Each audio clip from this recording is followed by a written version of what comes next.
sobre la sociedad de consumo. Definíamos la sociedad de consumo como una economía invertida, una economía al revés, una sociedad al revés en el orden económico, donde en lugar de estar la producción al servicio de las personas, están las personas al servicio de la producción. Esto, decíamos, crea un problema de desequilibrio económico que se remedia de qué manera, a través de la publicidad. Decíamos que la publicidad tiene como fin el crear necesidades donde no existen. Es decir, para que se consuma aquello que se produce innecesariamente, hay que convencer a la gente de que todas esas cosas son necesarias, de que no pueden vivir sin eso, de que no pueden ser felices sin eso. Y señalábamos cuáles son las técnicas a través de las cuales la sociedad de consumo o la publicidad llega a la gente. Partíamos de una doble imagen del hombre contrapuesta. El hombre como Dios lo ha creado, que decíamos es el hombre vertical, es decir, sobre dos pies y hecho, a diferencia de los animales, capaz de mirar hacia lo alto, de mirar hacia las cosas grandes, nobles, hacia el cielo, hacia Dios. Y en ese hombre veíamos una jerarquía. Decíamos que el cuerpo del hombre tiene que ser como un reflejo de su alma. Arriba de todo está la inteligencia, luego la voluntad y luego las pasiones, los sentimientos, los instintos, que también son parte del ser humano. Pero cuando el ser humano, como Dios lo ha creado vertical, la inteligencia es la que ilumina el camino, la voluntad es la que lo sigue y las pasiones y los instintos son gobernados, dominados. No los matamos, gobernamos, dominamos. Y sirven para entusiasmarnos por todo lo que es bueno, por todo lo que es noble, por todo lo que es grande. En cambio, decíamos, el hombre que es producto de esta sociedad de consumo y del pecado es el hombre invertido. Es decir, el ser humano ha sido puesto patas arriba. Lo que está por arriba de todo son las pasiones, los instintos, los sentimientos. Luego la voluntad debilitada viene a satisfacer los caprichos de esas pasiones. Y por último, la pobre inteligencia, decíamos, que busca justificar. Todo lo que a mí me gusta está bien. ¿Con qué facilidad mentimos? No solamente a nosotros, sino que nos engañamos a nosotros mismos cuando una cosa no gusta. Decíamos, terminando este resumen, que la técnica que utiliza la publicidad para dominar a este hombre invertido parte precisamente de ahí. La mayor parte de la gente no piensa sino que sí. Por tanto, la publicidad tiene que dirigirse para imponernos productos no a la inteligencia, para explicarnos por qué tenemos que comprarlos, por qué son buenos, qué cualidades tienen, sino que se tiene que dirigir a las pasiones, a los instintos. Y lo hace con técnicas disfrazadas, ocultas, con la técnica de Pavlov que nos hace asociar una marca, un producto, con una imagen de éxito, con una imagen de triunfo en la vida, con una imagen de ejecutivo, con una imagen de sensualidad, con una imagen de belleza, con una imagen de amor, con una imagen de vida fácil. Y por otra parte, la otra técnica es la de Freud, que es descubrir cuáles son los motivos no conscientes que tenemos para comprar una cosa, sino los motivos inconscientes. Y entonces dirigir la propaganda a esos motivos inconscientes del hombre que han sido detectados o determinados por un estudio de mercado. Veíamos que estas dos técnicas trabajan de una manera no exclusiva. No necesariamente encontramos el sexo en todas las propagandas, pero sí está presente con enorme abundancia, con enorme frecuencia. Trabajan sobre el instinto sexual. ¿Por qué?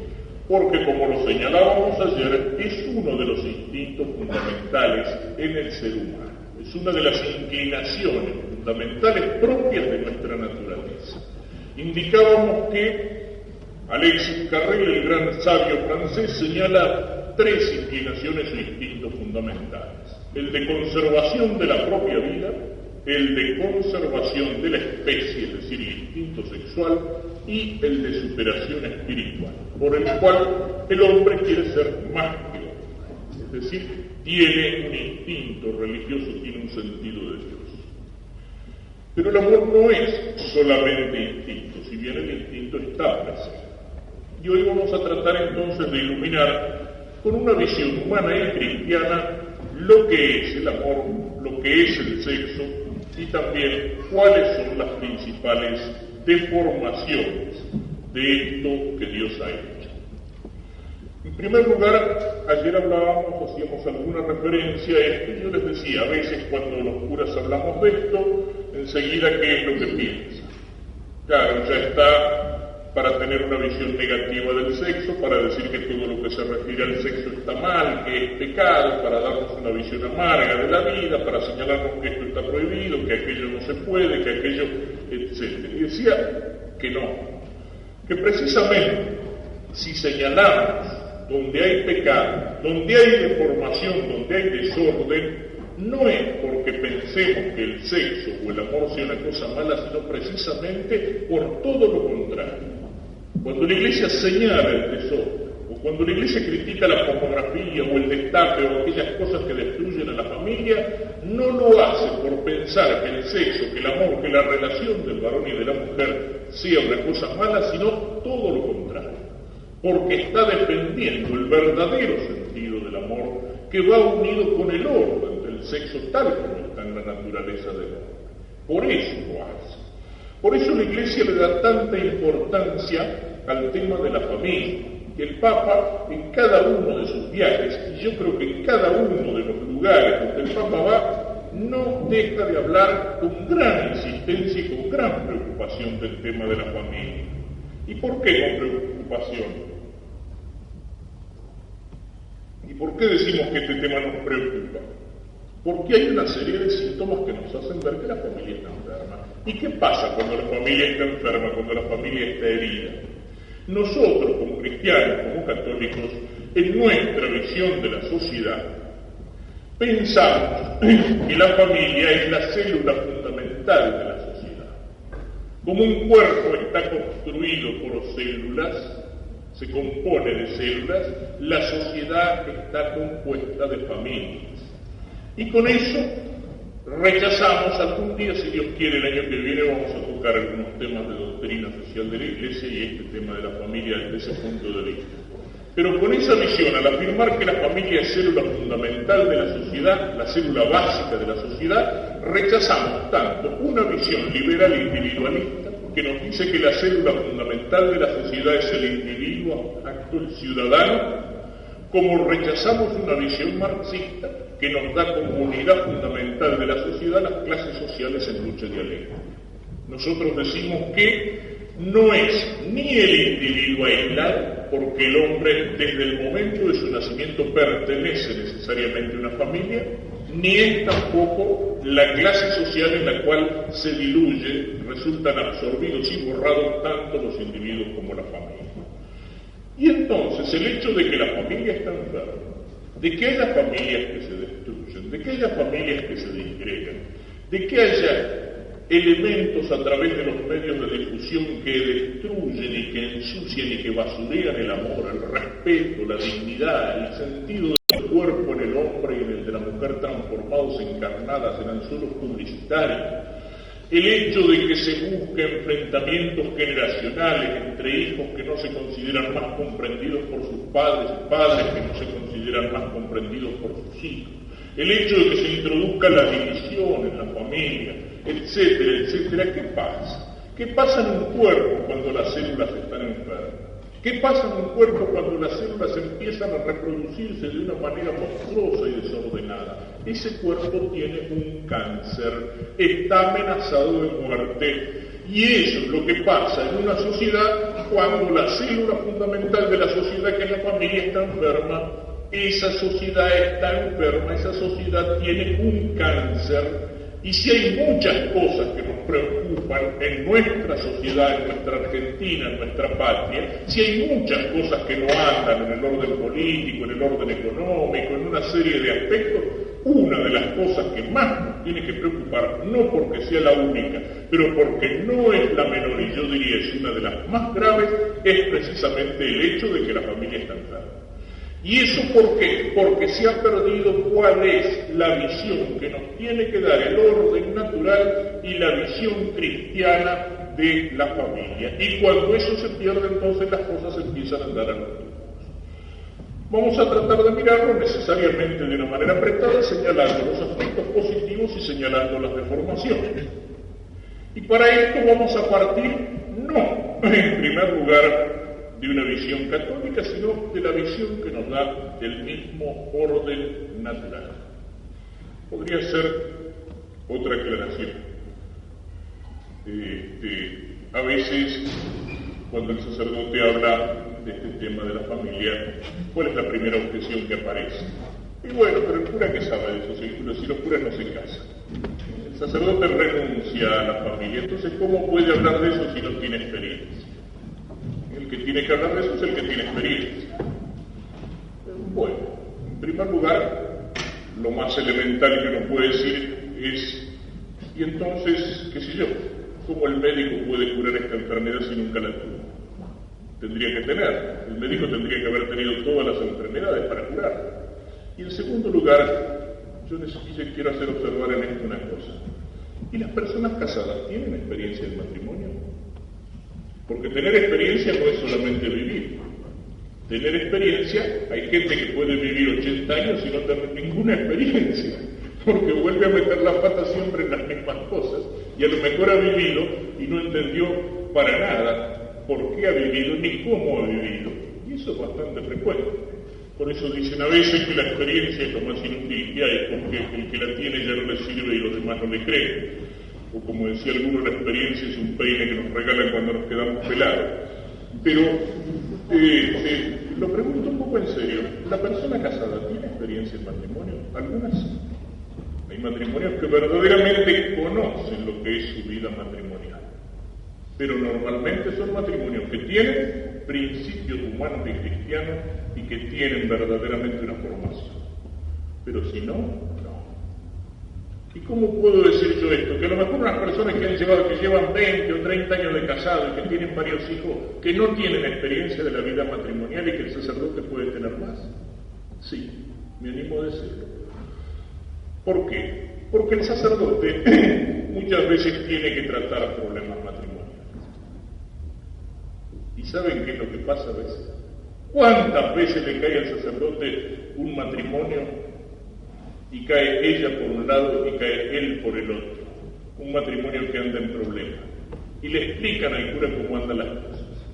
Y uno escucha la opinión de él y la opinión de ella, y ¿saben qué es lo que le tienen ganas de preguntarse? Pero, ¿serán estos el marido y la mujer? ¿O estaría atendiendo aquí a dos matrimonios distintos? Porque la versión que tiene una de las cosas es tan distinta de la que tiene el otro que parecería que no están hablando de la misma familia. Y son el marido y la mujer que vienen a plantear el problema de su familia. Es decir, a veces, ¿por qué uno no tiene experiencia? Porque en los problemas de familia cada uno mira a veces su parte, lo que a él le parece, su punto de vista.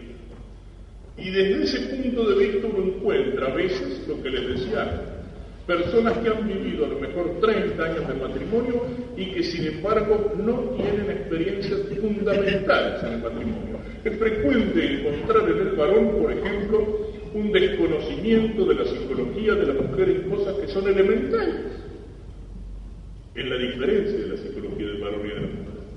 El varón ve las cosas más en abstracto y más en las cosas fundamentales.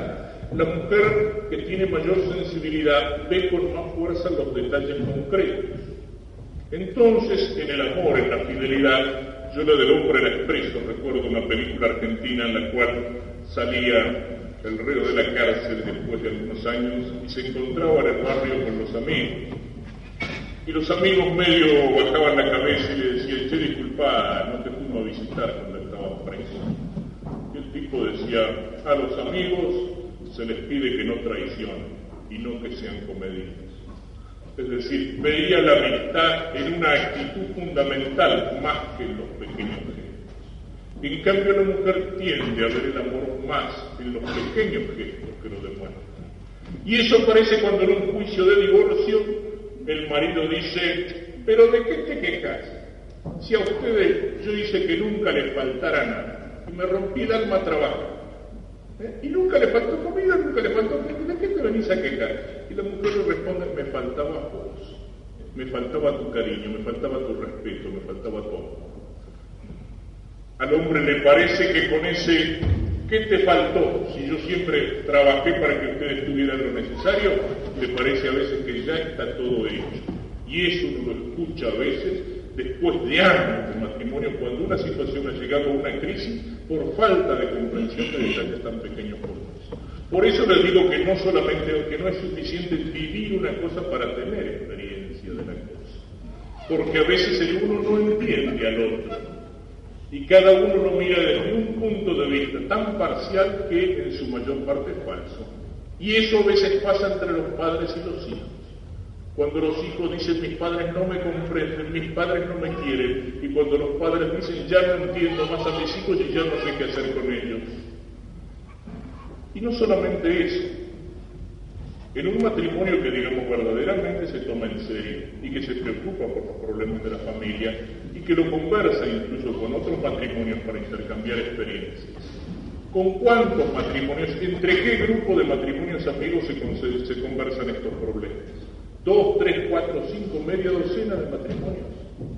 Y esa media docena de matrimonios normalmente son gente del mismo ambiente, son gente de la misma clase o del mismo grupo social.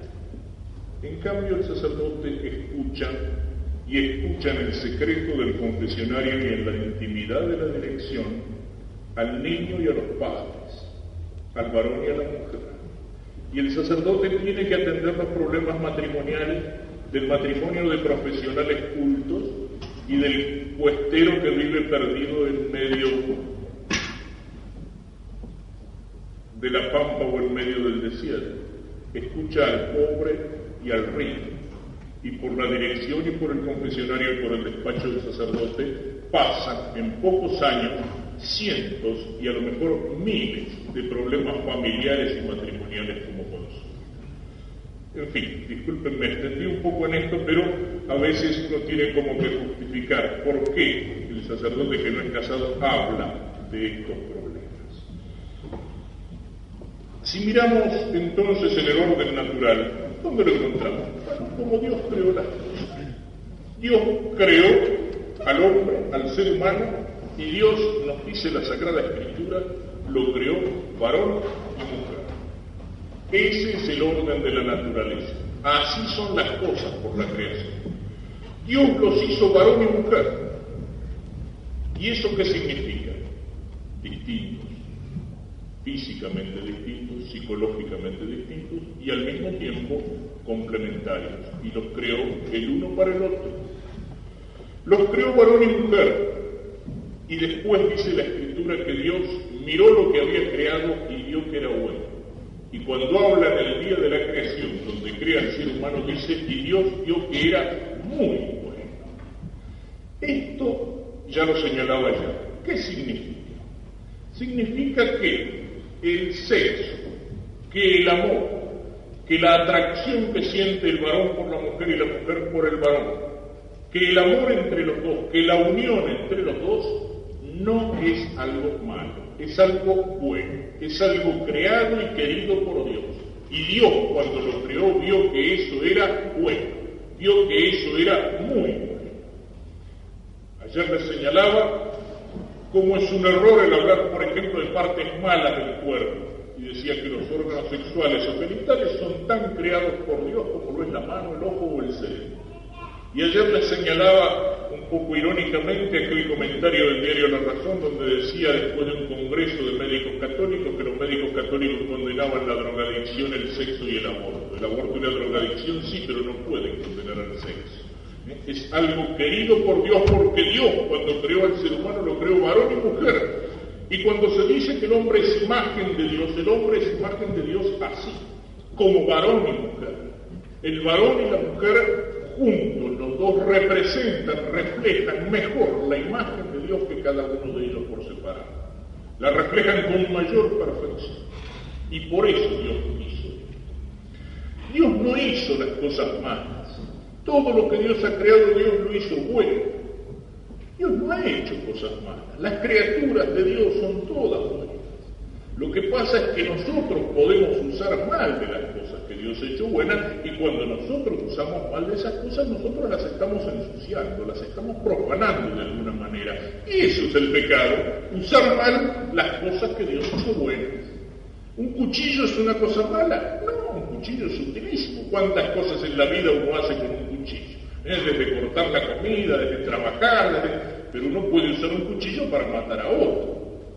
¿Es malo un cuchillo? No, uno lo usa mal. Recuerdo una vez que estaba misionando por una zona de monte allá en la provincia de Entre Ríos, zona de hacheo, peones de estancia, domadores, y me tocó celebrar la Santa Misa un domingo, y celebraba la misa en el patio de tierra del boliche que daba hacia la calle, y había bastante gente mirando desde afuera, incluso, como dice Lugones, había hasta gauchos esquivos que escuchaban de caballos. Y ese domingo me tocó el Evangelio de las bodas de Caná. Y entonces, antes de hablar sobre el matrimonio que Cristo bendice en las bodas de Caná, dije algunas palabras sobre el vino, porque fue el primer milagro que hizo Cristo. Y le digo, y fíjense cuál es el milagro que hizo Cristo. Cristo no transformó el vino en agua. Eso no es ningún milagro, y hay algunos bolicheros que lo saben hacer muy bien. Pues se me enojó algún bolichero en la zona. Digo, Cristo transformó el agua en vino. Y lo hizo ¿para qué? Lo hizo para que los pobres novios en el día de su fiesta no hicieran un mal papel con los invitados, y los hizo para que pudieran alegrar la fiesta. ¿Y eso qué quiere decir? Que, como dice la Biblia, el vino alegra el corazón del hombre. El vino es una cosa buena, no es malo. Si no, Cristo no hubiera hecho en su primer milagro nada menos que transformar el agua en vino. Bueno, hablé un poquitito sobre esto, y al final los paisanos tenían una cara de ganas de aplaudir bárbara. Entonces, empecé la segunda parte, que por ahí les gustó un poco menos. Les digo, ustedes se lo imaginan a nuestro Señor y a la Virgen compartiendo la alegría de los novios. Por supuesto que sí, ¿cierto? No estarían amargándoles la fiesta. Pero ustedes se lo imaginan a nuestro Señor, a la Santísima Virgen, borracho tirado bajo la mesa. Ni pensar. Nada más que pensarlo ya nos parece una falta de respeto, nos parece una blasfemia, ¿no es cierto? Bueno, el vino es bueno, pero nosotros podemos usar mal de lo que Dios ha hecho bueno. Y cuando nosotros lo usamos mal, lo estamos ensuciando. Es cuando el vino se utiliza para destruir la salud, cuando el sueldo se tira en el vino, cuando el vino se utiliza para llegar borracho a casa y golpear a la mujer y a los hijos. Pero eso, ¿por qué? Porque el vino es malo. No, porque nosotros usamos mal las cosas que Dios ha hecho buenas. Esa noche había casado después de la misa un paisano que tenía 10 hijos, pero quería regularizar su situación y quiso festejar. Y a la noche estábamos en la fiesta, que se hacía en el mismo lugar donde habíamos celebrado la misa. Me acuerdo que había un gaucho bien mamón, y una vieja le dice, oiga, dice, ¿usted me escuchó lo que dijo el padre en la misa esta mañana? Y dice el paisano, claro que sí, dice, que el hombre tiene que ser dueño del vino y no el vino dueño del hombre. Por lo menos la teoría la había aprendido. ¿A qué voy con esto? A lo que decía antes, las cosas que Dios hizo las hizo buenas. El vino es bueno, pero el hombre puede usar mal de eso. El sexo es creado por Dios, es querido por Dios. Y Dios eso lo hizo bueno. Pero nosotros podemos ensuciar lo que Dios ha hecho bueno. Nosotros podemos usarlo mal. Nosotros podemos degradarlo. Nosotros podemos degenerarlo. Pero no porque sea malo, sino porque usamos mal las cosas que Dios hizo buenas, y eso, lo repito, es el pecado. El pecado consiste en eso, en usar mal las cosas que Dios ha hecho buenas. Dios los creó, decíamos, varón y mujer, es decir, distintos y complementarios. Distintos, como decíamos, físicamente, y físicamente complementarios, porque los dos se complementan cuando se unen, se completan. Llegan a ser una sola cosa. Psicológicamente distintos, y precisamente por eso pueden vivir juntos y amarse, porque son distintos y porque al ser distintos se ayudan y se completan. fíjense que de acá podemos sacar una primera conclusión, y que es importante. Nosotros vivimos en un tiempo en el cual existe uno de los grandes mitos, una de las grandes mentiras, que es el mito de la igualdad. En nuestro tiempo se afirma, y se afirma como una bandera levantada, y el que se atreve a decir lo contrario lo miran como un bicho raro: los hombres son todos iguales. Cuidado. En cierto aspecto sí. Somos iguales en nuestra naturaleza. Eso sí, en la naturaleza humana, en cuanto que el ser humano es un animal racional, sí, ahí somos todos iguales. Pero esa igualdad se termina ahí, en el plano de la naturaleza abstracta. Y a partir de ahí, los hombres no son iguales, son diferentes.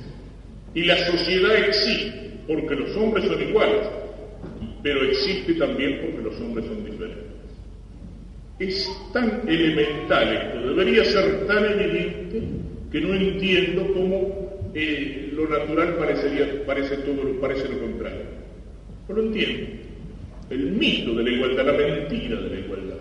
Siempre veo cara de sorpresa cuando digo eso. Pero fíjense, en primer lugar, si hay una naturaleza fundamental, no puede hacerse una sociedad, qué sé yo, entre un hombre, una vaca y un repollo. ¿Por qué? Porque no tienen la misma naturaleza.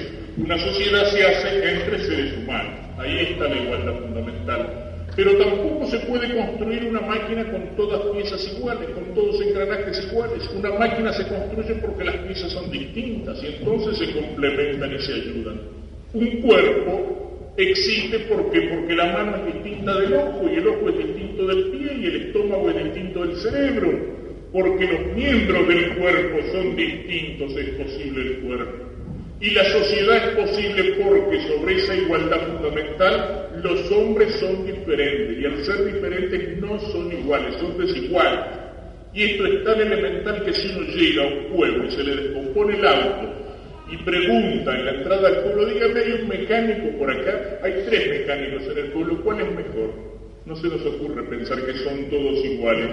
Y si uno pregunta: hay un médico en este pueblo, hay 5 médicos, ¿cuál es mejor? ¿A cuál me recomienda? No se nos ocurre que son todos iguales. Exactamente esto es lo que ocurre en el matrimonio. El matrimonio puede existir porque el hombre y la mujer tienen una igualdad fundamental de naturaleza. Como decíamos que no se puede hacer una sociedad, bueno, tampoco se puede casar, qué sé yo, un hombre con una vaca o una mujer con un mono. No tienen la misma naturaleza. Bueno, a veces casi, pero digamos,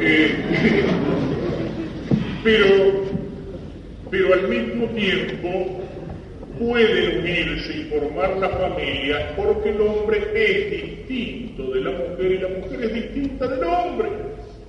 Y la familia existe porque los dos son iguales en naturaleza y porque los dos son distintos, son diferentes, como lo decía antes y lo repito, física y psicológica y espiritualmente diferentes.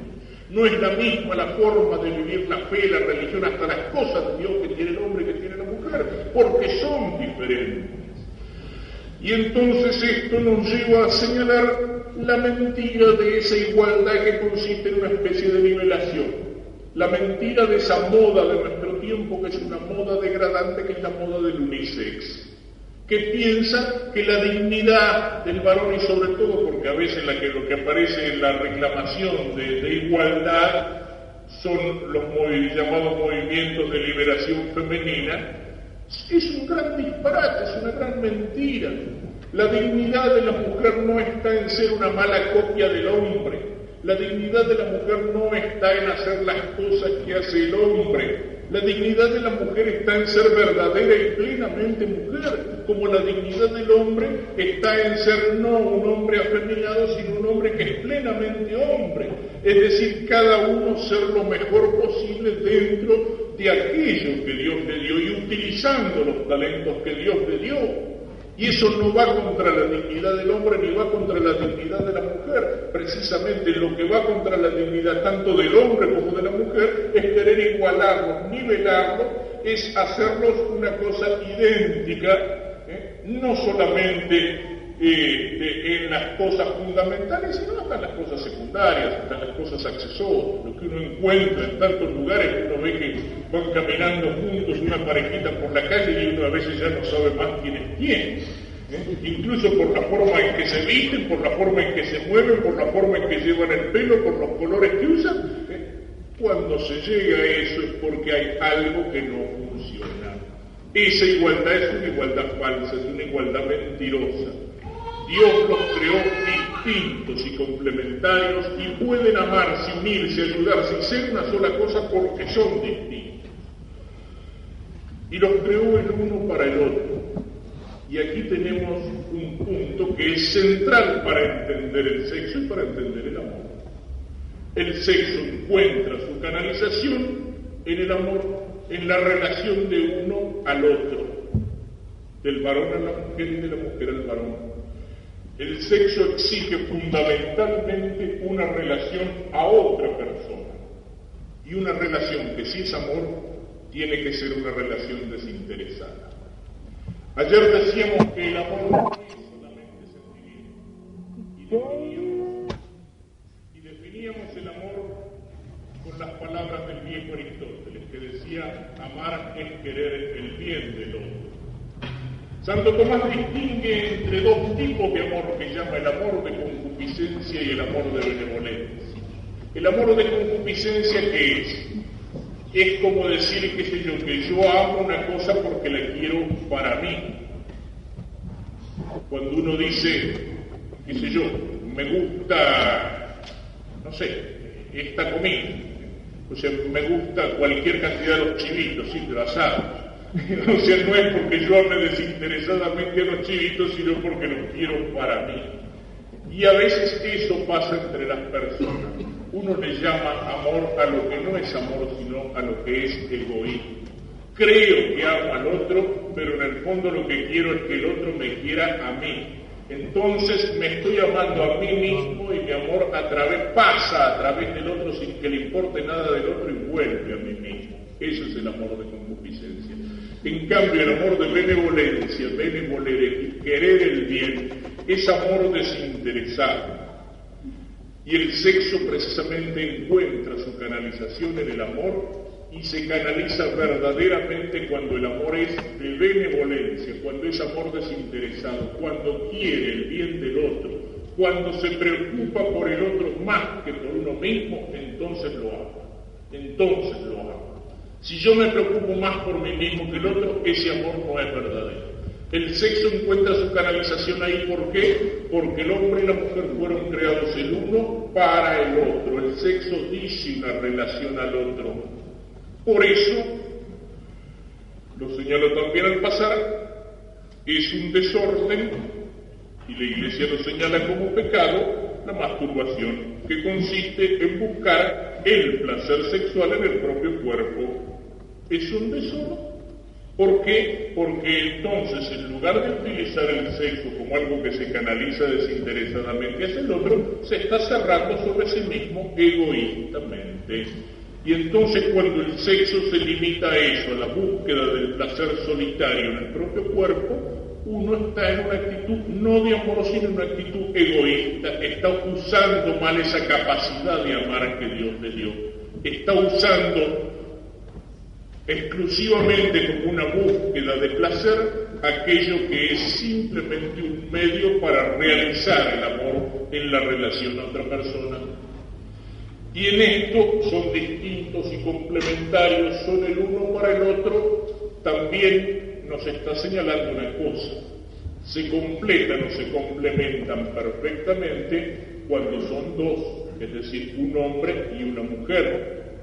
Entonces, así como el señalar que el sexo y que el amor es una relación necesaria al otro, elimina o señala como un desorden el egoísmo, la falta de maduración o de madurez que consiste en confundir el sexo con una búsqueda de placer en el propio cuerpo o utilizarlo mal, también está rechazando de alguna manera la poligamia, porque, es decir, un varón con muchas mujeres o una mujer con muchos varones. ¿Por qué? Porque el hombre y la mujer, que están hechos para hacer una sola cosa, para complementarse entre los dos, se complementan uno y una. Y entonces ahí logran algo que es de alguna manera perfecto como imagen de Dios. No hay lugar para un tercero ahí. Un matrimonio ideal, que decía alguno, un varón, una mujer y una secretaria. Matrimonio de tres, no. O sea, la complementariedad se da entre dos. Y entre dos de distintos sexos. El amor y el sexo son una relación al otro, pero son una relación al otro de distintos sexos, porque se completan y llegan a ser una sola cosa los que son distintos, como lo decía antes, física, psicológica y espiritualmente distintos. Eso es la naturaleza de la cosa. Y por eso, cuando la Iglesia señala que la homosexualidad, es decir, tanto femenina como masculina, lesbianismo, se llama entre las mujeres, es decir, cuando se quiere vivir el sexo en relación de un varón con un varón o de una mujer con una mujer, la Iglesia señala que eso es un desorden y un pecado, y lo señala con palabras de la Escritura, son palabras de San Pablo. San Pablo dice que eso es contra la naturaleza. ¿Por qué? Porque la naturaleza del amor es una relación desinteresada a una persona, a otra persona y a otra persona de distinto sexo. Porque solamente se completan, lo repito, los que son distintos. Los que son iguales no pueden llegar a formar una sola cosa. Y entonces en una unión física, en una unión carnal, entre un varón y un varón y una mujer y una mujer, lo que existe es una caricatura del amor, una caricatura invertida. Si ustedes quieren, acá estoy en el orden natural, pero es una caricatura que de alguna manera es satánica. Como el diablo es el mono de Dios, la relación homosexual es una caricatura y una falsificación invertida de las verdaderas relaciones de amor entre un hombre y una mujer, como Dios lo ha querido y como Dios lo ha creado. Y esto hay que decirlo porque uno de los elementos de destrucción del amor y de destrucción de la familia son las campañas que existen llenas de argumentos hipócritas en favor de la homosexualidad. Cuando hace unos años atrás se señalaba la homosexualidad como una degeneración, como algo contra la naturaleza, como un vicio, como un pecado, ¿de qué manera se defendían? Diciendo, no hay que atacarlo de esa manera, no son corruptos, no son degenerados, son enfermos. Ahora ya se ha dado un paso más, y si uno dice son enfermos, en algún caso puede ser. O sea, puede haber algún problema de constitución física, hormonal, psíquica, de nacimiento, pero en muchos casos no. Aun cuando se puede decir el homosexual es un enfermo, sí, pero es una enfermedad adquirida. Lo mismo que se puede decir el alcohólico es un enfermo, es cierto. El drogadicto es un enfermo, es cierto. Pero es un enfermo que llegó a ser enfermo culpablemente. A fuerza de emborracharse o de drogarse llegó a ser enfermo.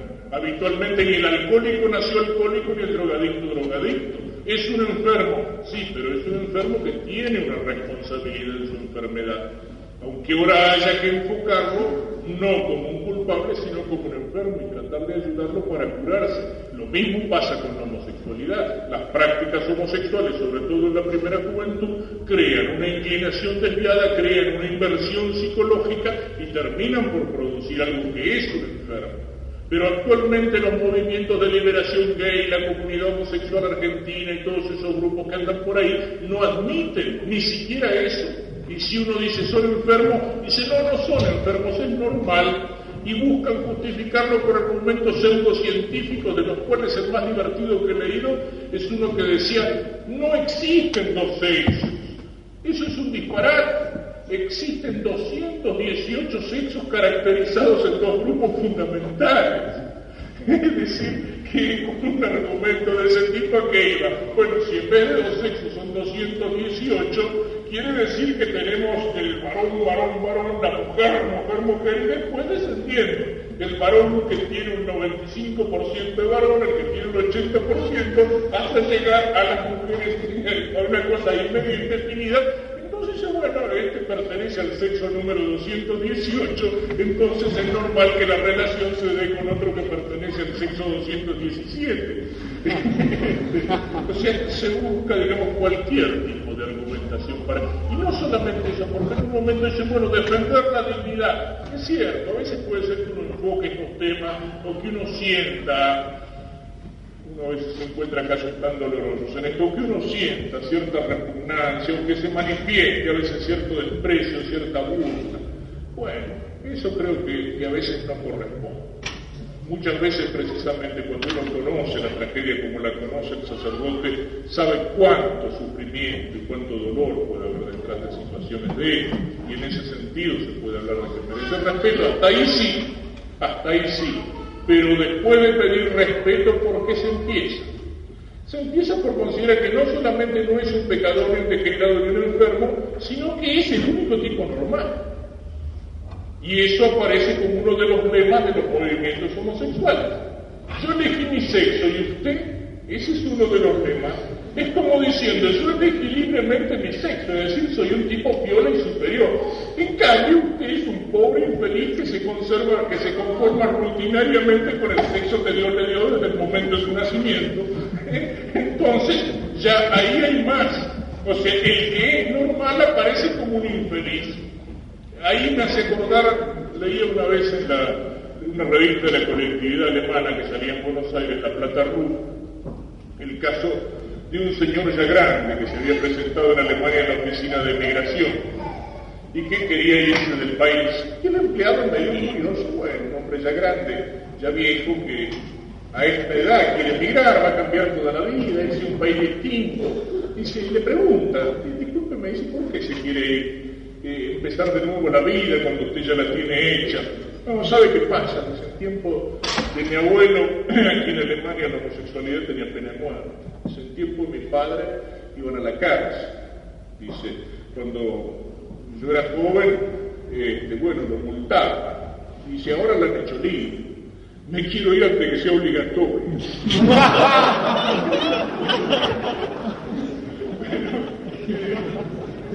Uno lo dice en broma, como a veces marco en broma muchas de estas cosas, ¿no es cierto?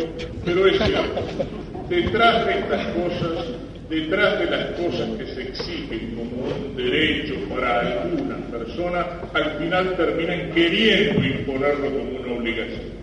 Es lo mismo que ha pasado en los países europeos, donde se ha aprobado, por ejemplo, el aborto, en Francia y en Italia, va a pasar en España. Bueno, pero la ley del aborto, ¿qué tiene? Si al que no quiere abortar nadie la obliga. Y bueno, pero los médicos y las enfermeras, bueno, pero se les reconoce objeción de conciencia. Esa es la teoría.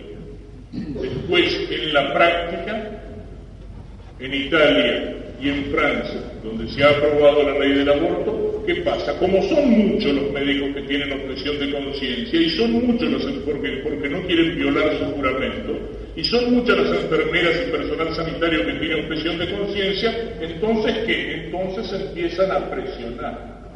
Y entonces empiezan a querer hacerlo obligatorio. Y entonces la enfermera que tiene objeción de conciencia para no colaborar en un aborto no consigue trabajo. Y el médico que tiene objeción de conciencia no tiene entrada en muchas clínicas. Y el farmacéutico que no vende productos abortivos sufre un boicot y a veces puede ser llevado a la quiebra. Es decir, son mentiras cuando piden libertad para algunas cosas, porque al final eso termina, cuando esas degradaciones se empiezan a imponer o se les empieza a conceder la libertad, terminan siendo una tiranía de lo invertido, una tiranía de la caricatura, una tiranía de lo falso.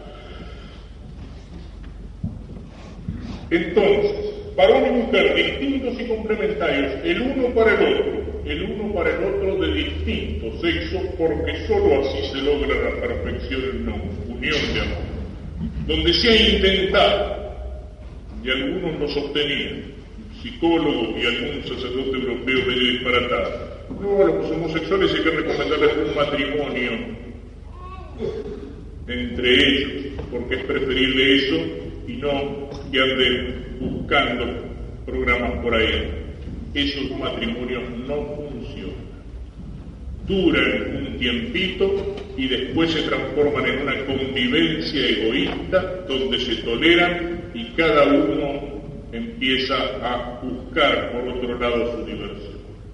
Esa es una experiencia concreta que conocen perfectamente algunos psicólogos que han tratado el tema. ¿Y por qué no funcionan? Porque no pueden funcionar, porque no se complementan, porque son iguales. Y la complementariedad y el matrimonio exige que sean diferentes, exige que sea varón y mujer, hechos el uno para el otro, y no la caricatura de ese amor que vuelve completo. Y entonces, ¿para qué los hace? El uno para el otro de distinto sexo. Y nos dice la Escritura que Dios lo hizo para que se amen y se ayuden, y también para que sean fecundos, para que se multipliquen y dominen la tierra. Y al señalar esto nos está indicando cuál es la finalidad del amor, cuál es la finalidad del sexo, cuál es la ayuda mutua y la manifestación del amor. Y en segundo lugar, la fecundidad. Decíamos que el instinto sexual se ordena a la reproducción de la especie, a la continuación de la especie. Y son dos finalidades que se unen profundamente, se unen íntimamente, y que de alguna manera una de estas dos se ordena a la otra. El amor busca hacer de los que son distintos, del varón y de la mujer, una sola cosa. Pero como muy bien lo decía aquí en esta misma sala el profesor Pitot, cuando entre dos personas, un varón y una mujer, quieren ser una sola cosa, por más que estén íntimamente unidos en el acto conyugal, por la ley de impenetrabilidad de los cuerpos de alguna manera rebotan, son impenetrables. Por eso es una caricatura del amor cuando el amor es solamente dos cuerpos que se encuentran. Pero cuando dos se aman en cuerpo y alma, lo que no pueden lograr los cuerpos que son físicos, lo logran de alguna manera las almas que se van haciendo una sola cosa. Pero un varón y una mujer llegan a ser una sola cosa en aquello que es el fruto de ese amor que es el Hijo. El Hijo es como un fruto del amor, y por eso decía que el amor y la fecundidad van unidos de una manera muy íntima. Es como la coronación, es como la culminación del amor.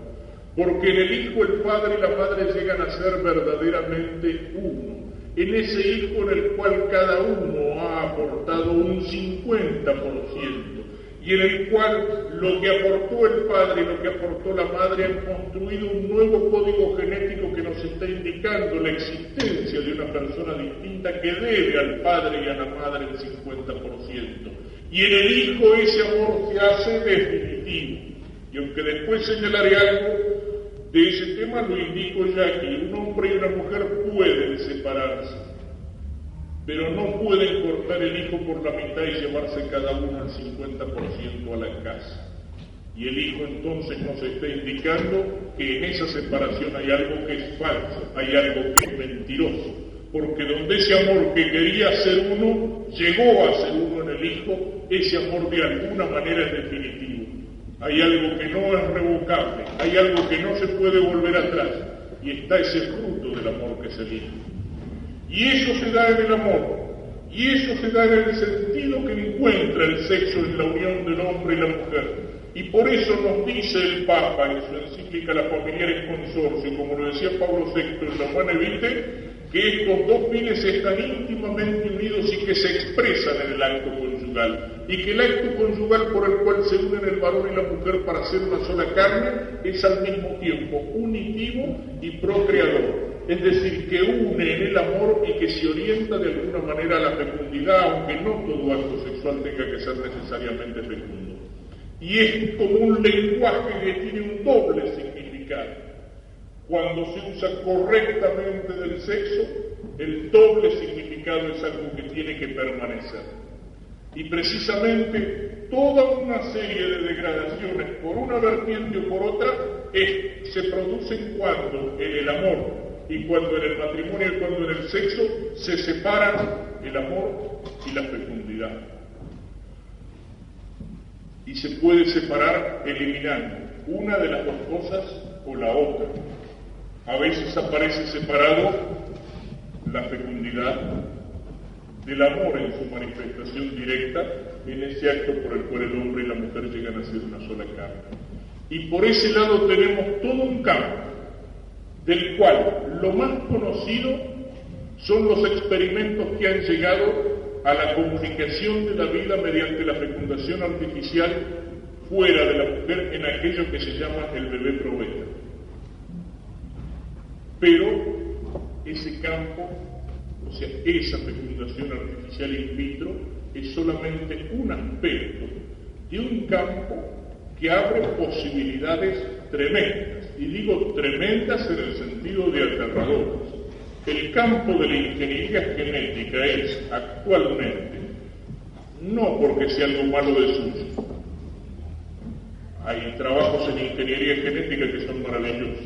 Yo escuché hablar en Buenos Aires al gran sabio y aparte eso católico militante, genetista francés Jérôme Lejeune, que es el descubridor de la trisomía 21, es decir, de la deformación cromosómica que provoca el síndrome de Down, es decir, el mogolismo.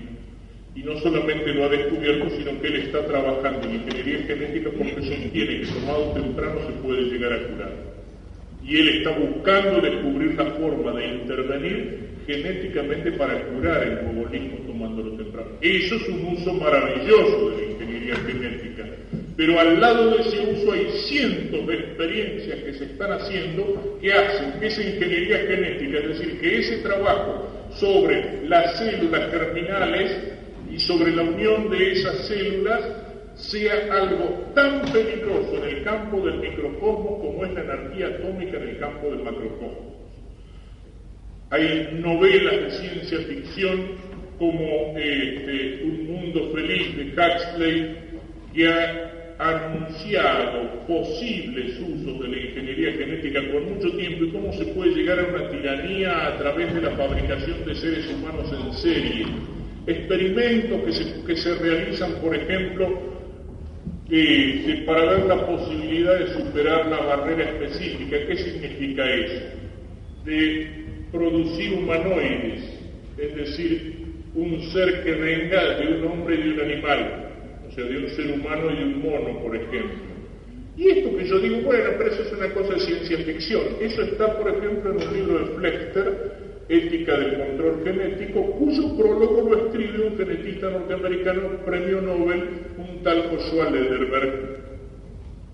Yo no sé si se puede llegar a eso, pero el solo hecho de que se esté experimentando en eso es como para poner los pelos de punta.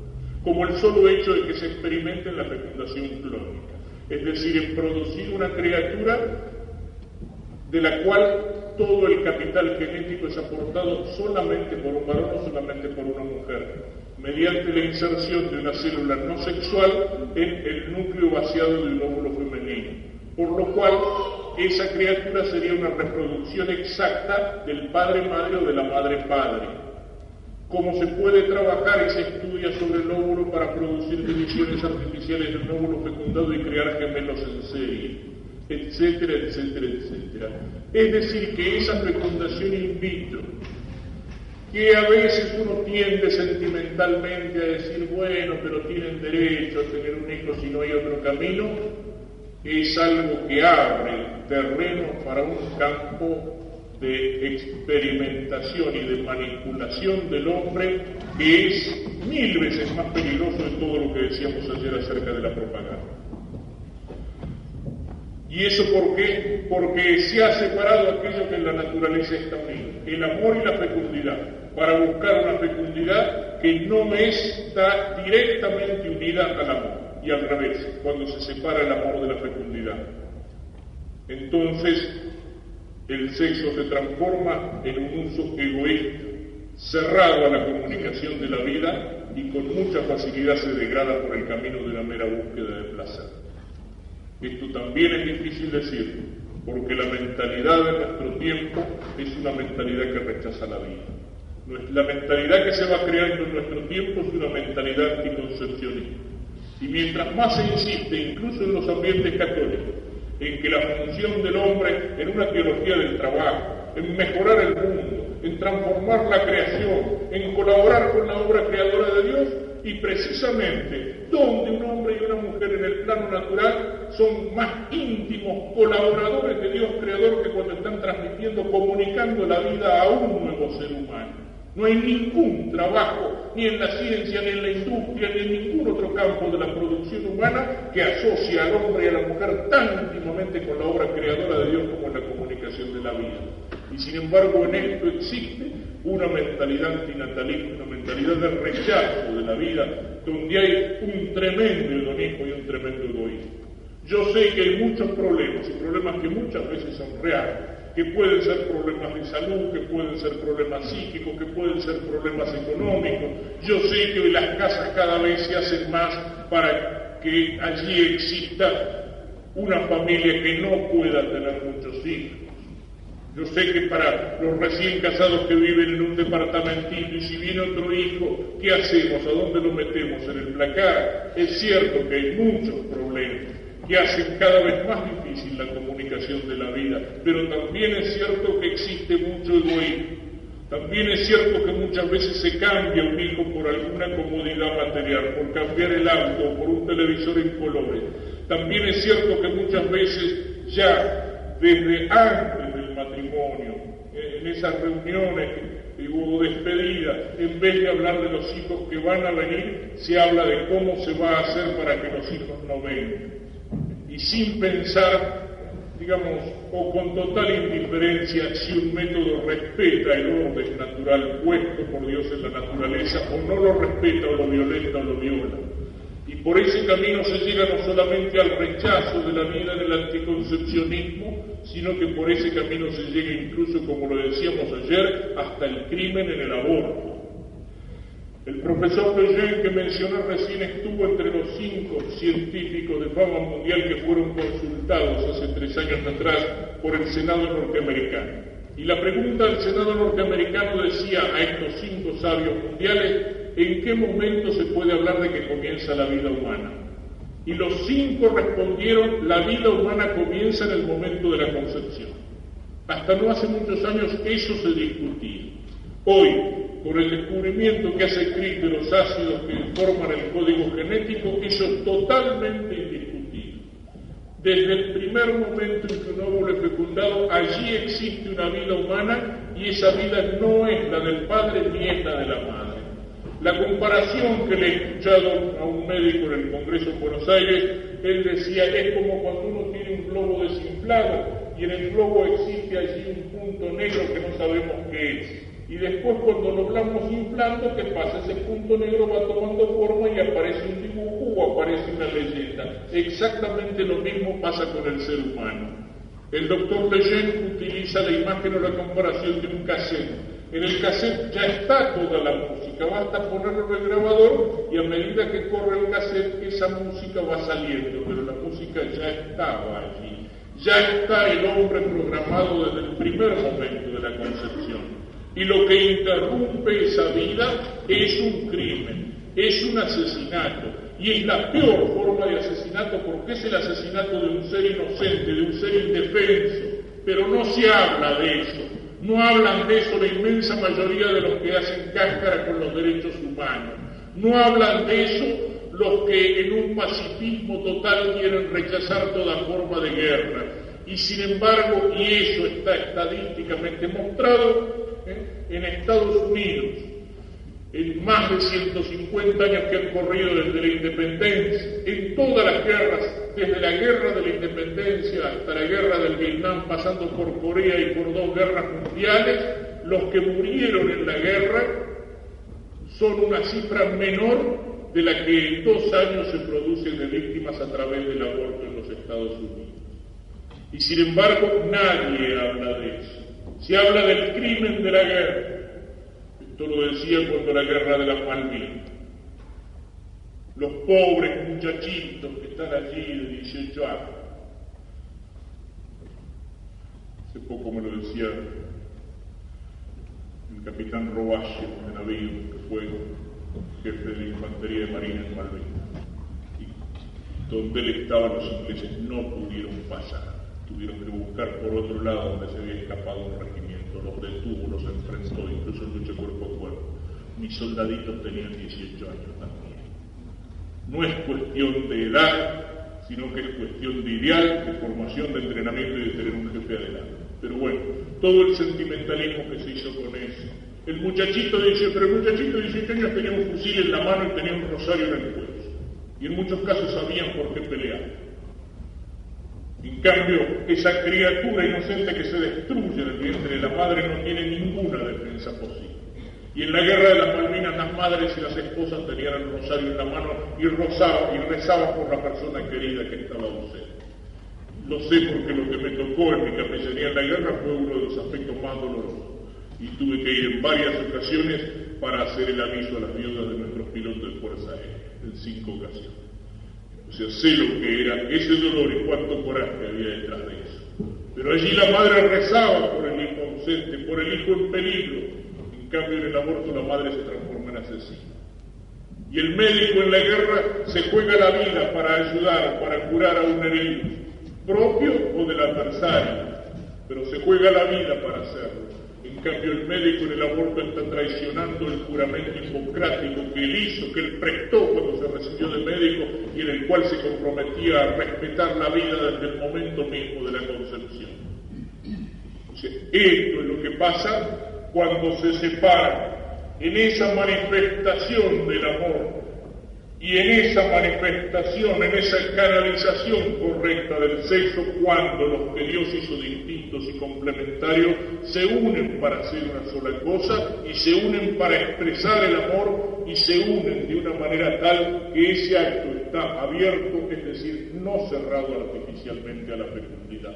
Cuando se pierde el sentido de eso, o se llega a todas las degradaciones que trabaja hoy el campo de la ingeniería genética, o se llega al sexo transformado en puro placer y en egoísmo, en rechazo de la vida y en última instancia en crimen contra la vida. Y ese crimen existe, aunque sobre esto también se miente, de maneras mucho más ocultas que las formas abortivas conocidas. Porque hay algunos elementos que se ofrecen como anticonceptivos y que no son anticonceptivos, sino que son abortivos. Ciertamente es abortivo lo que se llama la píldora de la mañana siguiente, es decir, la que se usa después del acto y no antes. Son abortivas algunas píldoras que tienen un doble efecto, esterilizante y también abortivo. Y es abortivo el dispositivo intrauterino, el DIU, es decir, lo que se llama el espiral. ¿Por qué? De ninguna manera puede impedir la fecundación. Lo que hace el espiral es impedir que el óvulo fecundado se implante en el endometrio, es decir, mantener irritada la pared del útero femenino para que en lugar de recibir esa célula que ya está fecundada, donde ya hay vida, en lugar de recibirla la madre la expulsa. Y eso aunque haya personal sanitario y aunque haya médicos que digan no, el espiral es anticonceptivo, mentira, y si lo dicen es porque algún interés tendrán en colocar, o porque tendrán interés en justificar su conciencia. Pero en el año 1973 la Organización Mundial de la Salud clasificó a los dispositivos intrauterinos entre los métodos que impiden la implantación del óvulo ya fecundado. Y desde ese momento ya hay vida. Y ahí hay un crimen contra la vida. Eso pasa cuando se pierde el sentido del amor. Resumamos entonces. Dios los crea el uno para el otro, varón y mujer distintos y complementarios. Ese es el orden del amor y es el orden del sexo.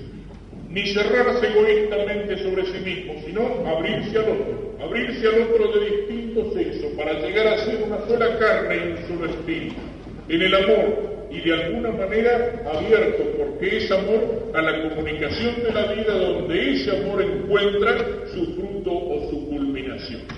Y todavía podría señalar otra cosa. Es fácil observar que el cachorro humano es el más infeliz de todos los cachorros. Es decir, mientras los cachorros de los animales, mientras el pajarito, mientras el potrillito, etcétera, etcétera, en pocos días ya se las arreglan solos, los pájaros en pocos días vuelan fuera del nido. Lo mismo pasa con la inmensa mayoría de los cachorros animales. El cachorro humano es un bicho tan infeliz que necesita de papá y de mamá, y no solamente durante algunos días o durante algunos meses, sino que los necesita durante muchos años, y no solamente para poder vivir, es decir, para comer, para que cuiden su salud, para vestirse, sino que lo necesita para la educación humana y para la educación espiritual. para la educación psicológica, para la educación afectiva. O sea, necesita durante muchos años la compañía de esos dos seres que en su unión de amor le han comunicado la vida. Y el acto sexual en el cual el hombre y la mujer se unen es un acto humano y es un acto responsable, precisamente cuando asume la responsabilidad sobre esa vida que nace. Y ese es el primer motivo, también es un tema muy amplio y pienso que el año que viene tendremos que tratarlo más ampliamente, que es el tema del divorcio. Es el primer motivo por el que señalamos que el divorcio es algo que tiene que ser rechazado. Fíjense, no lo hago en primer lugar ni como sacerdote ni como católico, sino simplemente por algo que está en la misma naturaleza del hombre. Es uno de los argumentos falsos y que los católicos tenemos que cuidarnos de no usarlo con tanta facilidad si viene un debate sobre el divorcio. Yo estoy contra el divorcio porque soy católico. Un momentito. Es cierto que el sacramento refuerza la indisolubilidad del matrimonio, pero yo estoy en contra del divorcio no solamente porque soy católico, sino porque soy hombre y porque lo definitivo de esa unión está en la misma naturaleza del amor. Porque el amor, si no es definitivo, no es verdaderamente amor. El amor exige totalidad, así como exige totalidad en cuanto a la persona. Ningún novio, ninguna novia que se respete va a aceptar que, bueno, mi novio también tiene 2 o 3 novias por ahí, o al revés. No. Exige totalidad en cuanto a la persona, exige exclusividad. El amor en ese sentido es celoso, y lo es con razón, porque la unión de amor, como decíamos antes, se da entre dos y no entre varios. Y en segundo lugar, el amor es definitivo también en cuanto al tiempo. ¿Qué podía pensar si entre dos novios uno le pregunta al otro, ¿me querés? Con toda mi alma, pero la semana que viene no sé si te voy a seguir queriendo. Entonces no me querés. Entonces no me querés. El amor por su propia naturaleza está exigiendo lo definitivo. Y está exigiendo lo definitivo también ese fruto de amor, que es el hijo, y que si el amor es responsable, tiene que asumir la responsabilidad de ese hijo que ha venido, que no se lo puede echar al mundo como si fuera cualquier cosa. Y hasta aquí tenemos el orden natural. ¿Y qué es lo que hace? El sacramento del matrimonio. Cristo viene con un sacramento, es decir, esto que Dios hizo al crear al hombre varón y mujer, al crearnos, etcétera, etcétera, etcétera, como veníamos diciendo recién, Cristo lo asume y lo bendice con un sacramento que es el sacramento del matrimonio. Cristo no inventa el matrimonio, Cristo no inventa el amor, Cristo no inventa el sexo. Eso existe desde el principio del mundo. Cristo no inventa todo este orden del sexo y toda esta moral de la sexualidad que debemos tener en cuenta si queremos utilizarla bien, como Dios la ha hecho. Cristo simplemente lo bendice y lo fortalece con un sacramento. Lo asume y lo eleva de tal manera que llega a decir San Pablo, este sacramento es un gran misterio porque es imagen de la unión de amor entre Cristo y la Iglesia. Y aquí sí tenemos y podemos decir alguna palabra sobre el sentido cristiano que tiene entonces el amor. Mirando de qué manera, mirando cómo es el amor de Cristo con la Iglesia. Y ese amor en primer lugar es un amor total. Cristo nos ama con un amor personal y con un amor total. Dios no nos ama como masa, como grupo, como multitud indiferenciada. Dios no nos ama como el político que sale sobre la tribuna o en el balcón de las casas de gobierno y dice que ama al pueblo, pero al pueblo como masa, a toda esa masa amorfa e informe que está ahí adelante. Dios nos ama con un amor personal. Dios me ama con una, y eso lo puede decir cada uno de nosotros, Dios me ama con un amor único e irrepetible.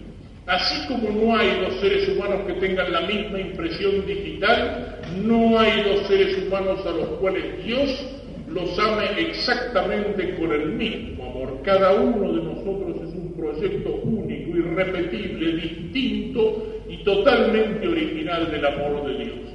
Y Dios nos ama con un amor total. Así tiene que ser el amor del matrimonio. A esto hacíamos referencia antes. Así tiene que ser el amor cuando el sexo está verdaderamente canalizado, en cuerpo y alma. No hay amor donde solamente se encuentran dos cuerpos. El amor es mucho más que eso. El amor es entre dos personas y no entre dos pedazos de carne. Ayer cuando hablábamos de cómo la propaganda degenera y degrada, todo esto lo decíamos, ensucia al hombre y a la mujer al hacer del cuerpo un pedazo de carne, un anzuelo, un gancho, una carnada. El amor no es solamente eso.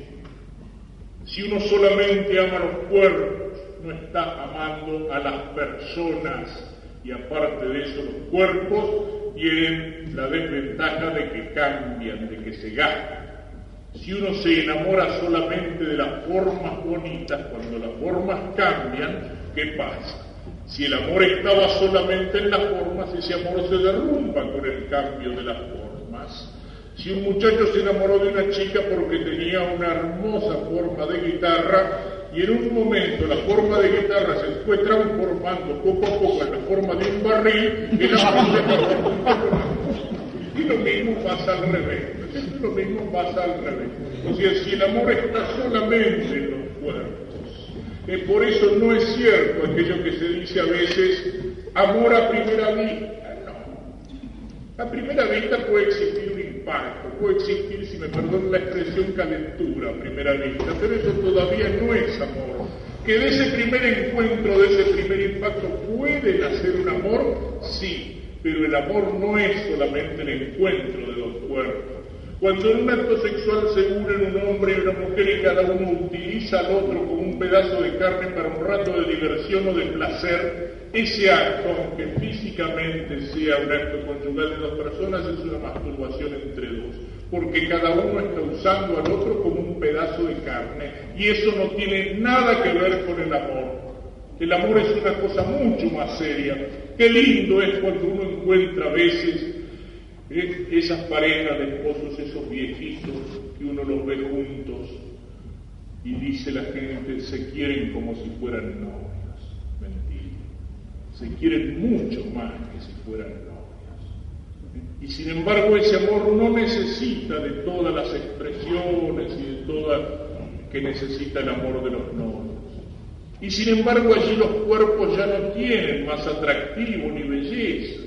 Son cuerpos gastados, son cuerpos arrugados, son cuerpos enfermos.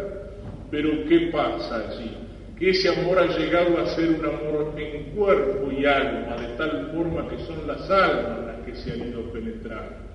Y ese amor no es el amor solamente de los momentos lindos o de los momentos fáciles, sino que es el amor que es fruto de un largo camino recorrido en las buenas y en las malas, y es un amor que ha soportado pruebas y luchas y dificultades, y entonces se ha ido haciendo cada vez más fuerte, cada vez más intenso. Y de esos dos viejitos sí se puede decir, son una sola cosa. Y tanto que no es raro que en esos matrimonios así ancianitos, cuando murió uno, el otro no estaba enfermo y sin embargo se murió al poco tiempo. ¿Por qué? Porque de tal manera los dos habían llegado a ser una sola cosa que el otro no tenía ya más sentido su vida, no podía seguir viviendo. Es como si se le hubiera muerto una mitad y la otra mitad solamente estaba deseando ir al cielo con aquel que ya estaba allí. O sea, ahí hay un amor verdadero, porque ha llegado a ser mucho más que una cara bonita, que un cuerpo bonito, que un amor que está en la superficie de las cosas, porque es un amor total en cuerpo y alma, y entonces entre dos personas ha llegado a ser de los dos, sí, una sola cosa. El amor entre Cristo y la Iglesia es un amor definitivo, es un amor de una vez para siempre, es una entrega total. Cristo amó a su Iglesia y se entregó a la muerte por ella en la cruz. Y Cristo no retracta, no reniega ese amor. Cristo sigue amando a su Iglesia a pesar de todos los pecados de los cristianos y de todas las macanas que hacemos los hombres de Iglesia. Cristo la sigue amando porque en su amor es fiel y porque dio su palabra y porque la alianza de Cristo con la Iglesia es una alianza definitiva. Así también hay que enfocar el matrimonio, no solo por motivos humanos, sino aquí también, sí, por motivos cristianos. Y porque esa unión es definitiva, y esa unión definitiva se da solamente en el matrimonio. Y el noviazgo no es todavía el matrimonio, sino que el noviazgo es un tiempo de prueba. Por eso, como cada momento del amor necesita de una forma diferente de manifestación, por eso la Iglesia señala que en la misma naturaleza de la cosa las relaciones prematrimoniales no son algo ordenado, son un uso desordenado, porque la relación prematrimonial total en el acto conyugal es propio y es signo y es lenguaje de una entrega que es definitiva. Y entre dos novios, por más que se quieran, por más que estén dispuestos a casarse y a hacer definitiva su entrega, hasta que no lo han hecho delante de Dios y de la sociedad y hasta que no se han dado esa palabra que no se rompe, esa entrega no es definitiva. Entonces la relación de tipo conyugal está fuera de lugar, está fuera de tiempo y es una relación mentirosa. Pero hay que conocerse. El conocimiento no está ahí. Es cierto que los novios tienen que conocerse. Ya el doctor Olivera, que es en esto un apóstol, no sé si alguna vez habrá estado por aquí, un hombre que ya tiene más de 70 años, un matrimonio que desde hace años viene hablando sobre estos temas para jóvenes, para novios, para esposos, un hombre que era médico militar, médico psiquiatra, padre de 10 hijos, de una enorme experiencia en esto. Y él una vez me decía, dice, yo a los novios les digo que si cada uno no es capaz de hacer una lista de 10 defectos del otro, que no se case, porque no se conoce. Es cierto que los novios tienen que conocerse, pero conocerse no significa adelantar la relación conyugal que después se da en el matrimonio. Hay conocimiento, hay sobre todo cuando hay egoísmo. No. Un muchacho se acuesta con una prostituta, le da unos pesos y tuvieron relaciones, ni siquiera sabe cómo se llama, la conoce, no la conoce. Y si se refiere el conocerse al llegar a esa armonía que es importante de lograr en la relación conyugal, eso difícilmente se obtiene en esas relaciones que se dan durante el noviazgo. Y allí hay algo que hiere o que mancha ese amor. Hay un desorden que aunque no se quiera está presente. Y allí hay una falta de ese esfuerzo, de esa ascesis que después va a ser necesaria porque el que no se sabe dominar el tiempo del noviazgo, después cuando el matrimonio venga por un motivo o por otro, un momento de prueba, entonces no va a ser fiel porque no va a ser capaz de dominarse. En fin, cada uno de estos temas daría para mucho, me limito a señalar algunas cosas. El conocerse es mucho más importante en el saber hablar con sinceridad, en el saber poner arriba de la mesa con amor, con cariño y con respeto, incluso esas cosas que a lo mejor duelen. ¿De qué manera a veces se ocultan esas cosas? No, por ahora no le digo nada, pero el día que nos casemos va a ser distinto. Sí, yo sé que a veces me engaña con otras, sí, yo sé que a veces toma un poco de más, pero el día que nos casemos se le acabó, va a ser distinto. El día que nos casemos va a ser peor. Todas esas cosas que se dan por supuestas, que se callan, que no se dicen para evitar un roce, ahí es donde hay que conocerse en serio, para no llevarse después la sorpresa de que al poco tiempo el matrimonio resulta que era una persona distinta de la que uno creía. Ahí hay que conocerse.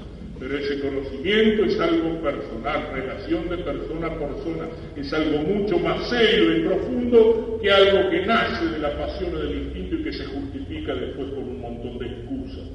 Esa unión entre Cristo y la Iglesia es fiel, y así debe ser la unión de los esposos y de los esposos cristianos. Esa fidelidad que muchas veces puede ser que muchas veces es una fidelidad que se hace dura, pero que precisamente ahí es donde se va construyendo el amor verdadero. Esa unión de Cristo con la Iglesia es una unión sacrificada, porque la Iglesia nace de Cristo en la cruz. Y la unión de los esposos cristianos en Cristo tiene que ser también una unión sacrificada. Es uno de los motivos por el cual muchos matrimonios en nuestro tiempo fracasan y fracasan con tanta facilidad. Hace algunos años atrás, la primera crisis, en esto hay una cosa más estadística, puede ser muy distinta en cada matrimonio, pero la primera crisis matrimonial seria o profunda solía producirse alrededor de los 10 años de matrimonio, y actualmente con frecuencia se produce a los 2 años. ¿Por qué? Porque cuando la vida sigue haciendo más fácil, cuando nos hemos acostumbrado a una serie de comodidades, cuando rechazamos la cruz, el sacrificio, el esfuerzo, el dominio, la lucha, la ascética, entonces ¿qué pasa? Entonces no estamos preparados para el matrimonio. Cuando se piensa que el matrimonio es como una luna de miel que dura de una vez para siempre, entonces ese matrimonio va al fracaso. Cuando se piensa que el amor ya es una cosa hecha y comprada y que ya lo tenemos, ya dijimos en sí, ya estamos no, el amor hay que irlo haciendo en cada momento. Porque no es lo mismo el amor en el noviazgo que el amor en la luna de miel y que el amor cuando vienen los hijos y que el amor después de 10 años o después de 20 o de 40 años. No es una cosa ya hecha como se pueden comprar los muebles y tenerlos en la casa. Es algo que hay que seguirlo haciendo, que hay que seguirlo ganando. Y eso cuesta. Y eso es amor en las buenas y en las malas. La cruz está presente en la vida del cristiano. No hay vida del cristiano sin cruz. La vida del cristiano es como los misterios del rosario. Y en el rosario hay misterios de gozo y de dolor. Y la vida del cristiano es como un tiento en el cual se trenzan el gozo y el dolor, la alegría y la tristeza. Y la palabra que los novios cristianos se dan delante del altar dice: en las buenas y en las malas, en la salud y en la enfermedad, prometo fiel serte fiel y amarte y respetarte. Y cuando uno enfoca la cosa así, las dificultades van a venir las tentaciones, van a venir las discusiones, las incomprensiones, pero habrá que enfrentarlas, superarlas. Y entonces sí, ese amor se va a ir haciendo verdaderamente fuerte. Es como en la amistad. ¿Cuáles son los amigos? Cuando todo nos va bien es fácil tener amigos. En los momentos de prueba, en los momentos de lucha, qué fácil que es quedarse solo. Pero ahí es donde aparecen los amigos verdaderos. Así es el amor verdadero, el que se muestra en las buenas y en las malas, en la salud y en la enfermedad, en la alegría y en la tristeza. Y esto también es otro de los elementos que tiene el divorcio, por el cual la presencia misma del divorcio destruye el matrimonio o contribuye a destruirlo. Cuando Hernán Cortés llegó a México, ¿qué hizo? Quemó las naves. Quemó las naves como diciendo: atrás no vuelvo. O conquisto esta tierra para el rey de España o muero en la empresa. Y si Hernán Cortés no hubiera quemado las naves, caramba, que tenía motivos para salir disparando con 10.000 indios atrás y volverse a las naves y volverse a España y abandonar la conquista de México. Lo habrá pensado en la noche triste y habrá tenido tentación de decir: ¿para qué diablos habré quemado las naves? Pero como las había quemado, no se podía volver atrás. Qué distinto es cuando enfocamos una cosa con un espíritu así definitivo. Cuando uno va al matrimonio diciendo: de una vez para siempre, cueste lo que cueste. Entonces sí, en los momentos de dificultad se encuentra esa fuerza en cualquier lado para superar esos momentos y para seguir adelante. Pero si uno va al matrimonio diciendo: bueno, vamos a probar, total, si la cosa no anda, siempre tenemos la puertita abierta del divorcio para disparar. Entonces, en cualquier situación que a lo mejor hubiera sido con un poco de sacrificio fácilmente superable, estaba la puertita abierta y entonces dispararon por la puertita que estaba allí abierta. La unión de Cristo y de la Iglesia, por último, es una unión fecunda, porque de esa unión nosotros nacimos a la vida de la gracia y del alma, y así tiene que ser la unión de la familia cristiana. No solamente en aquella fecundidad de la que hablábamos antes. Sobre esta solo añadiría lo siguiente: los papas hablan de paternidad responsable. Y a veces cuando se dice paternidad responsable, ¿en qué se piensa? Hay que tener poquitos para educarlos bien.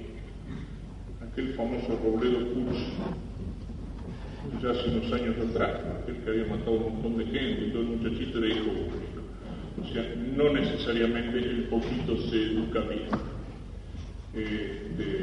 Paternidad responsable puede significar, en el pensamiento de la Iglesia, del Papa, o la decisión generosa, dice, de tener muchos hijos, o, por motivos serios, la decisión de postergar definitivamente por ahora un nuevo nacimiento. Pero paternidad responsable no se identifica con uno, no se identifica con un casamiento. Paternidad responsable es en conciencia delante de Dios y con generosidad ver hasta dónde podemos llegar en la comunicación de la vida.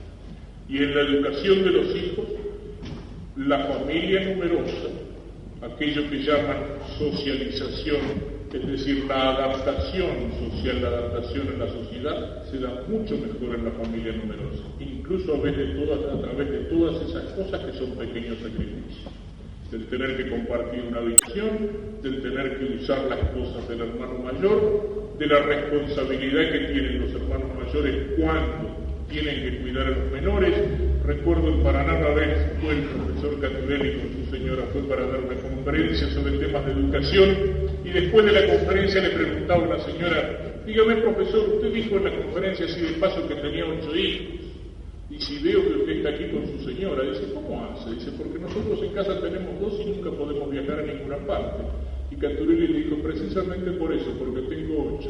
Con mi señora nunca nos privamos de viajar a ningún lado porque los mayores cuidan a los menores. Y en eso se van formando y en eso se van haciendo responsables.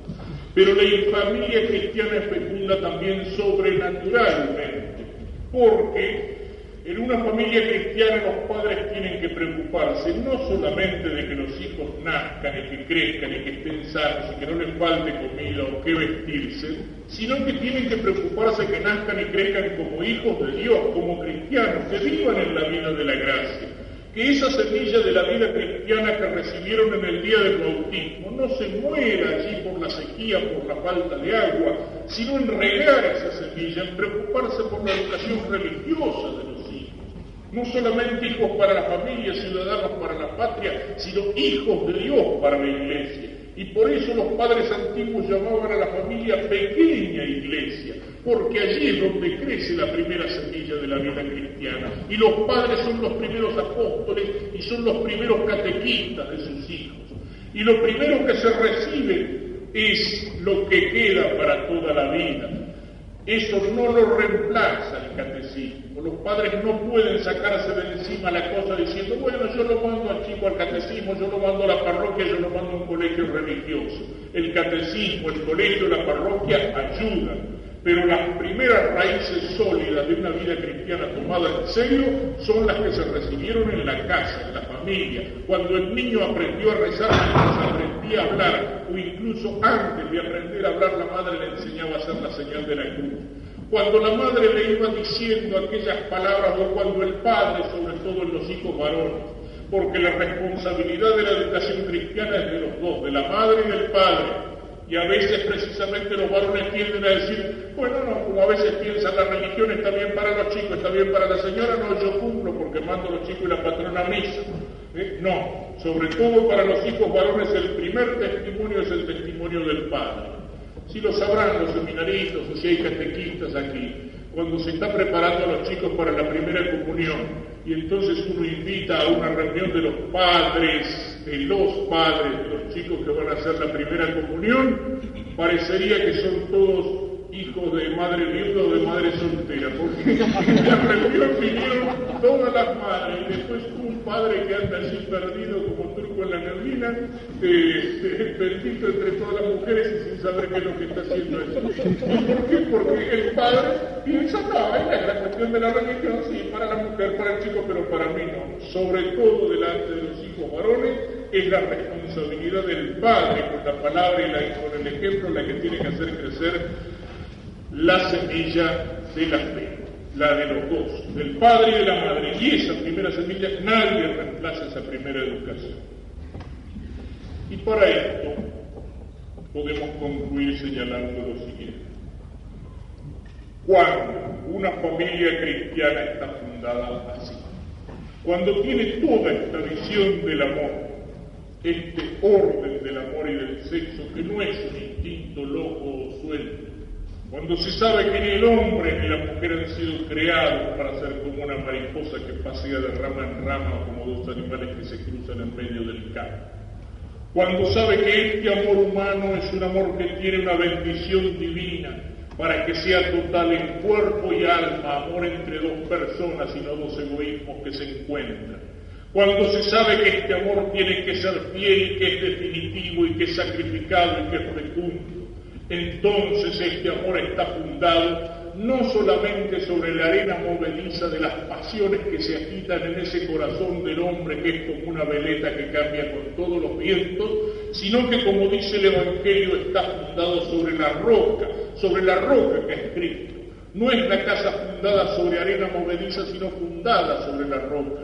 Y en esto tienen que pensar los novios y los esposos cristianos, que cuando una parejita de novios se presenta delante del altar para pedir la bendición de Dios sobre la familia que nace, los dos, cuando el padre les pregunta, van a decir sí.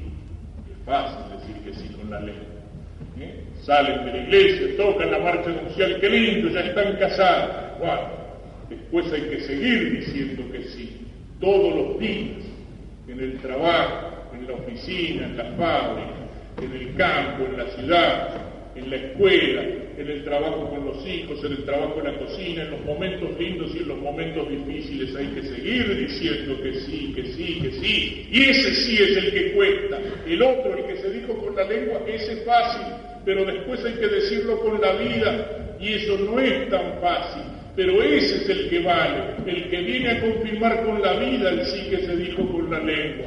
Ahora bien, los esposos cristianos, los novios cristianos tienen que tener en cuenta que cuando dos novios cristianos dicen que sí delante del altar y reciben la bendición sobre la familia que nace, los que se comprometen no son dos, son tres. Son aquí en la tierra esos dos novios que ahora son esposos y que empiezan una familia en el amor y la fecundidad, y es Cristo en el cielo que se compromete con ellos. ¿Y para qué se compromete?